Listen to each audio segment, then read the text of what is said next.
in Afghanistan, they said that they might deal with the moderate Taliban. And I had my reservations about that as well, given the Taliban's history. There's not a lot of moderation going on in the Taliban. But they did reach out. And then they were rewarded with a statement from the Taliban saying that it was a lunatic idea that they would ever have any agreement with the United States of America. That's what a Taliban spokesman said, and said, basically, in the immortal words of Ed Reed, hell no, can't do it. That's Mike Singletary. So, but lo and behold, look at what's happened here. This is a fascinating development. All of a sudden, the Taliban put out a new statement today saying, well, look, we're not negotiating with the U.S. or anything, but we are willing to have conversations with the Afghan government.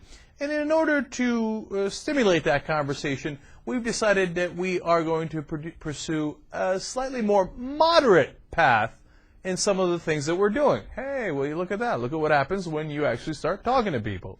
Now, the moderation when it comes to the Taliban is kind of a funny thing, because they're moderating on absolutely ridiculous things that they did in the past. But, hey, it's a step in the right direction. So what are they going to do now? Well, they're going to refrain from banning girls getting an education. Hey, that's pretty important. I mean, it was ridiculous that they were banning girls from getting an education in the first place, but the fact that they're stepping back from that is great. And I love this one. They're going to stop beating up taxi drivers for listening to Bollywood music. All right, now, in the past, when the Taliban ruled Afghanistan, they went further. They didn't allow any music. They didn't allow kids to fly kites, which is a tradition in Afghanistan. They didn't allow any television. They would, if they found a television, they would smash it in the streets. They wanted to cut off the local population from getting any kind of information or knowledge, because that would work against them. They, they believe in, I think they're cavemen, okay? They don't want you to get an education. They don't want you to get information or knowledge, because it would contradict what they're saying, because what they're saying is false. So now, not only are they not smashing TVs in the streets, but they're letting the taxi drivers listen to Bollywood music. Wow. We got a breakthrough going on here. But it is. It's positive development.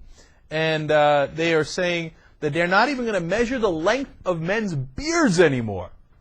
What is this world coming to when you can allow men to have beards any length they want?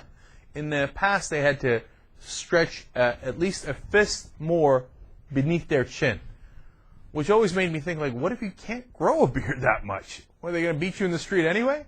And the answer largely would have been yes. And get a load of this last piece of the revolution. They're saying that it is strongly recommended that women wear burqas in public, but no longer compulsory.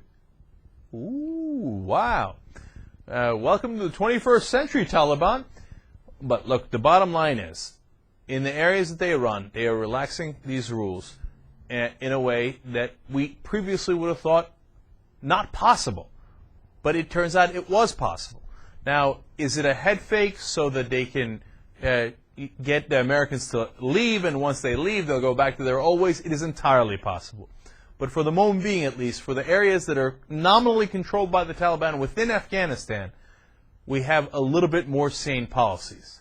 Turns out diplomacy works.